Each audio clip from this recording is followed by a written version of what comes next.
betung cocu se Islam. Iman sesama, iman se Rasulullah sallallahu alaihi wasallam tauhid kan risalat da Syiai tau ni da sincang limen cocu se iman.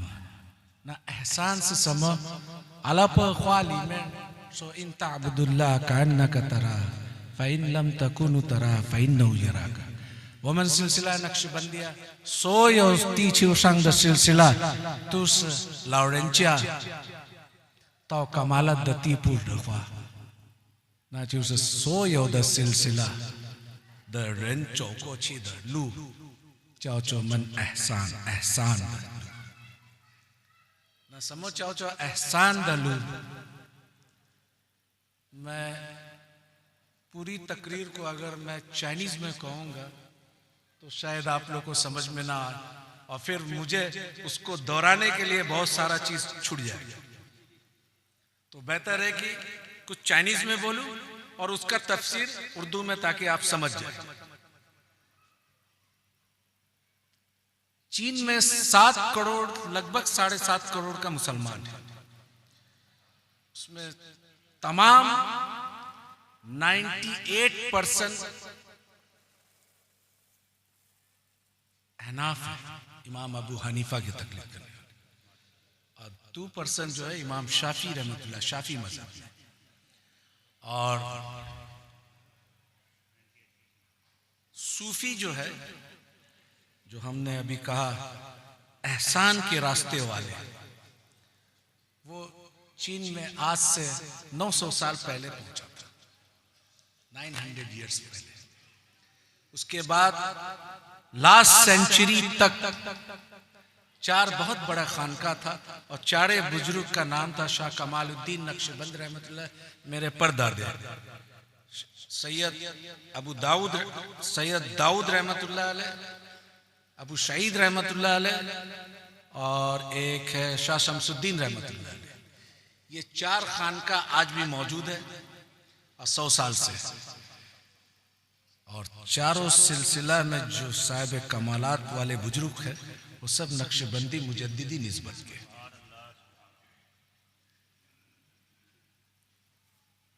चुंकोड़े दुनिया में हर आदमी को कहते हैं कि अभी मैं मलेशिया में था तो मलेशिया के स्कॉलर कहते हैं कि दुनिया को 6 सेंस है, तो अल्लाह ताला ने चीनी कौम को 7 सेंस दिया है। हमने ये बात तुमने ठीक कहा, अगर ऐसा ना होता तो आका अलैहिस्सलाम के ज़माने में तालीम अगर चीन में सीखना पढ़ने जाना पड़े तो चीन जाओ, ये उस वक्त मशहूर नहीं होता। वो कौन सा तालीम था? दीनी तालीम तो आपके पास था, लेकिन फिर वो चीन के कौम के पास कौन से एक तालीम था तो आका अलैहिस्सलाम फरमाए कि वो तालीम हासिल करने के लिए चीन जाना पड़े तो जाओ। आज समझ में आता है वो तालीम क्या था। आज इजराइल और हमास का लड़ाई है, पूरा अरब वर्ल्ड जो है साइलेंट स्पेक्टेटर, बस खामोश से देखना है। वो हमारा कौम नहीं है, वो हमारा भाई नहीं है। ये चीज चीन से सीखना चाहिए कि चीन के अंदर में इत्तेहाद कैसा है उनका। आज किसी भी चीन का Muslim area, non Muslim area, Buddhist area, ये दलाई लामा के मानने वाले तिब्बत में आप चले जाइए, उसका एक ही चीज है कि सबसे बड़ा दुश्मन हमारा अमेरिका। वो अपना दुश्मन को पहचान लिए, वो कौन, उससे लड़ने के लिए तैयारी हो रहा है। वो बोलते हैं कि हिंदुस्तान पाकिस्तान ये सब छोटा छोटा मुल्क से हम क्या लड़ेंगे, वो हमारा नेबर कंट्री है। नहीं, लड़ाई बड़ा से करना है। हालांकि चीन ने 2 बार लड़ाई कर चुके हैं उनसे, एक 1950 से 53 तक नॉर्थ कोरिया में, उसके बाद 20 साल वियतनाम में। बहरहाल मेरा मौजू वो नहीं है। हम सब यहां पर इकट्ठा क्यों हुए? मैं सीखने वाला तालिबे इल्म, मैं पूरी दुनिया में सफर किया और तमाम सलासिल के बुजुर्गों का जूती सीधी की। आज भी मैं सीखता हूं। क्यों यहां पर अपना वक्त बर्बाद करके यहां आना? कुछ तो पैगाम लाना है ना, क्या सीखना है? दो चीज है, मैं पूरा जिंदगी, इस वक्त मेरा 63 इयर्स हो गया, एक चीज मैंने सीखा, मुस्लिम कौम के अंदर में दो ग्रुप है। एक इल्म और अमल पर जोर देता है, गौर से सुनिए, इल्म और अमल पे जोर देता है। एक मोहब्बत और अदब पे जोर देता है। कुरान शरीफ का मुताला कीजिए तो 20 जगह 20 बार अल्लाह तबारक ताला या अय्युहन नास करके, और 89 जगह में या अय्युहल्लज़ीना आमनू करके।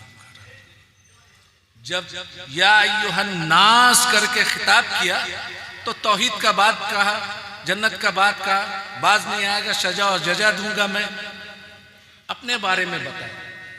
ये 10 बार मक्का में नाजिल हुआ, 10 बार मदीना में, लेकिन 89 दफा जब या अय्युहल्लज़ीना आमनू, ऐ ईमान वालों को मुखातिब किया, तो उसमें बेईमान, मुनाफिक, काफिर सब छाट दिया। अब अपने लोगों से मुखातिब हुआ तो कहा या अय्युहल्लज़ीना आमनू। उसमें क्या कहा? आप आज रात जाए और ये गौर से देखें, आका अलैहिस्सलाम की ताज़ीम, मोहब्बत और तौकीर का बयान किया। अपने थे, ईमान वाले थे, तो उसको क्या सिखाया? मोहब्बत, अदब मुस्तफा। कहीं कहा जाना है, आका अलैहिस्सलाम दावत दे, घर में बैठो, लेकिन उसके बाद जल्दी से चले जाओ। क्यों? कि वो रसूलुल्लाह सल्लल्लाहु अलैहि वसल्लम बहुत हया करते हैं, वो तुम्हें नहीं बुलाएंगे, लेकिन मैं तो रब, मुझे किससे है, निकल जाना। दूसरा जगह फरमाए, तुम्हारी आवाज आका अलैहिस्सलाम की आवाज से ऊपर ना हो।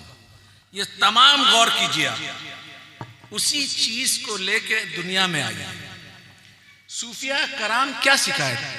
भाई हम खानका में जाते क्या सीखते हैं? मदरसा में कुरान पढ़ लिया, जाहिरी इल्म का लबरेज, जाहिरी इल्म से लबरेज हो गए। अब किसी सूफी का हाथ पकड़ा, उसकी जूती को सीधी की, उसकी सोहबत में बैठी, वो क्या सिखाते हैं? आका अलैहिस्सलाम की मोहब्बत। और जब मोहब्बत सिखाता है तो आदाब, मोहब्बत सिखाता है आदाब। अब जब इल्म से माला माल हो जाए और इल्म का समंदर आ जाए, तो इल्म का काम क्या है? वो जोश मारता है कि ताकि बताओ तुम भी कोई आलिम दीन हो। ये इल्म का काम है। लेकिन जब तसव्वुफ के रास्ते में आते हैं तो खामोश हो जाओ, ना बताओ तुम क्या है, जितना इल्म है उसको कवर कर दो, जाहिर करो तुम जाहिल हो। मोहब्बत, इसका एक एग्जाम्पल दे रहे हैं। इल्म की दुनिया में, ये गांधी साहब ने कहा था कि इल्म के दुनिया में जज्बात की कोई कदर नहीं है। हम भी कहते हैं, वहां दलील की कदर। इल्म के दुनिया में जज्बात की कोई कदर नहीं, वहां दलील की कदर है, हक हक। अब हम लोग जो है अहले तसव्वुफ लोग, खानका में मोहब्बत सीखने वाले, उनको भी इस क्वेश्चन का जवाब देना होगा।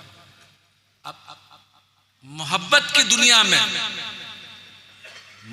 दुनिया में दलील की कायल नहीं है, जज्बात देखी जाती है। तो जज्बात हर आदमी का अलग होता है, इसलिए वो दलील नहीं बन सकता। अब आका अलैहिस्सलाम की याद में कोई रोता है, कोई दिन रात सुबह शाम दरूद पढ़ता है, दरूद भेजते हैं, तो वो दलील नहीं बन सकता, वो कैफियत। तो मोहब्बत की दुनिया में कैफियत देखता है। लेकिन हम कहते हैं, दावा करते हैं ना, हम मोहब्बत करते हैं, इससे मोहब्बत करते हैं, ये दावा बहुत डेंजरस है। अगर उस तरह का मोहब्बत नहीं है तो झूठा बात है, और जब झूठा होगा तो मोहब्बत खत्म हो जाएगी। मोहब्बत ऐसा होना चाहिए, मोहब्बत क्या चाहता है? कुर्बानी। कितना कुर्बानी दे सकते हैं? आप अपने शेख के साथ मोहब्बत करते हैं, आप अपना तमाम इरादा को शेख के इरादा पे तर्क कर देते हैं। आप जो चाहे वो बना दे। मैंने जो सोचा था बनाने, जब अपना हाथ दे दिया तो फिर मैं अपना इरादा को तर्क कर दिया, आप जो चाहे बना दे। तो वो पत्थर को तराशते तराशते तराशते तराशते एक कुंदन बना देता, पत्थर बना देता, जिसका फिर अनवैल्यू, कोई वैल्यू नहीं लगा सकता। उसी तरह से दलील, इल्म और अमल और मोहब्बत और उसका अदब। आप पूरी जिंदगी इबादत कर ले, लेकिन मोहब्बत में कमी हो जाए और आका अलैहिस्सलाम के गुस्ताख हो जाए तो हमको बताए आपकी ये जो अमल है बारगाह रब्बुल इज्जत में कबूल होगा? इबादत, उसका इबादत और मोहब्बत, इताअत और मोहब्बत इबादत होगी। अल्लाह की इबादत में अगर इखलास ना हो तो अल्लाह तबारक ताला वो हमारी इबादत को कबूल करेगा। अगर मिलावटी इबादत है तो इखलास कैसे पैदा करें, ये कौन बताएगा? इबादत में इखलास कैसे पैदा करें, ये बताने वाले शख्स कौन है? वो जो तुम्हारा, देखिए हम जो अपने पीर का दामन पकड़ते हैं तो वो तबीब होता है, वो हमारा दो चीज का इस्लाह करता है, एक नफ्स और दूसरा रूह। इसका ताल्लुकात क्या है ये उसका दवा वो जानते हैं, वो हकीम होते हैं।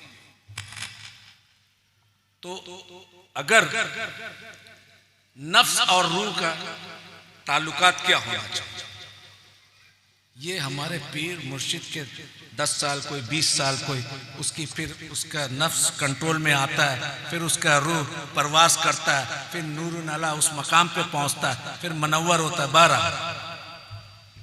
तो मेरे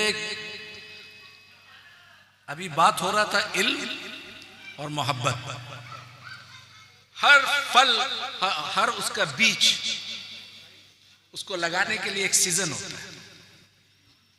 आप एप्पल, ग्रेप्स, बनाना, कोई चीज उसका एक टाइम है, किसान को मालूम है कि इस वक्त ये मौसम में ये लगाना है।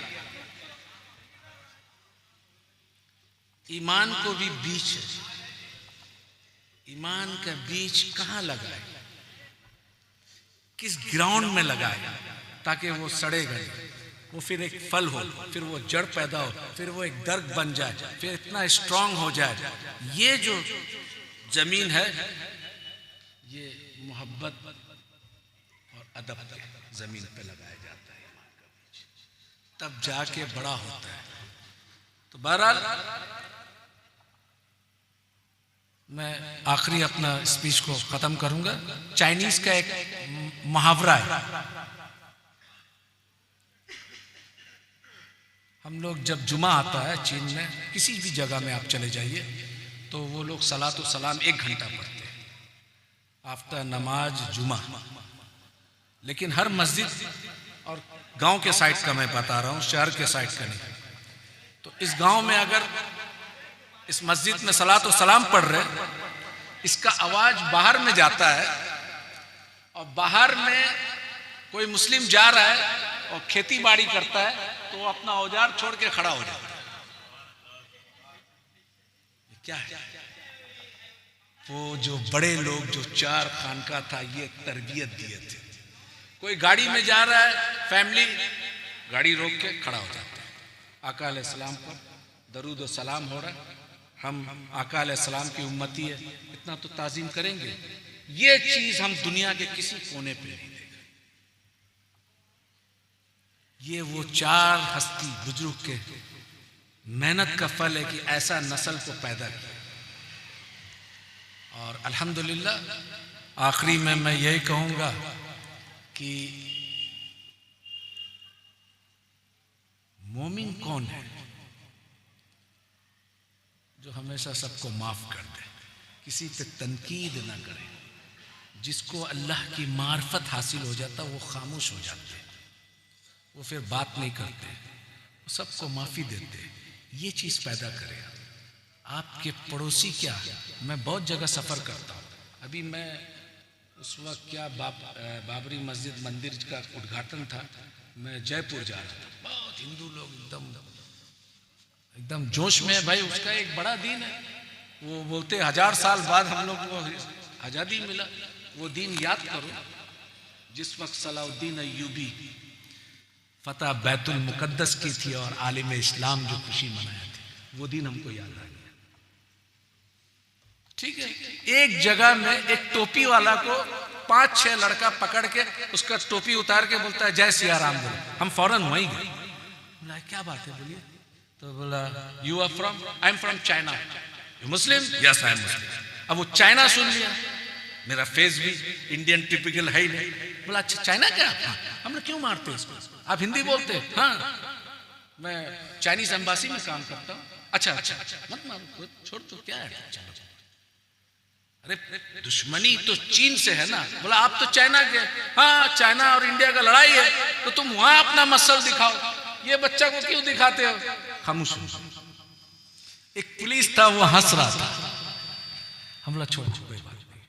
अगर ये उस वक्त मैं चाइनीज नहीं कहता अपने आप को, क्योंकि चाइनीज का वो थोड़ा डरा है कि भाई चाइनीज से एम्बासी से ताल्लुकात रखता है तो कुछ बात है। देखिए जब आपके अंदर में दिल नरम हो जाएगा ना और फिर आप मोमिन हो जाएंगे ना, तो आपको जरूरत नहीं, आप जहां जाइएगा उस आपका हैबत को देख के वो कपा जाएगा, वो ईमान की हिलावत पैदा कीजिए। जरूरत नहीं है तलवार उठाने का, मोमिन का हथियार उसकी ईमान है। ईमान की हैबत ये है कि एक मोमिन खड़ा हो जाए, 1000 काफिर उससे कांपता है, ये उसकी पहचान है। वाखिर दावाना अल्हम्दुलिल्लाह।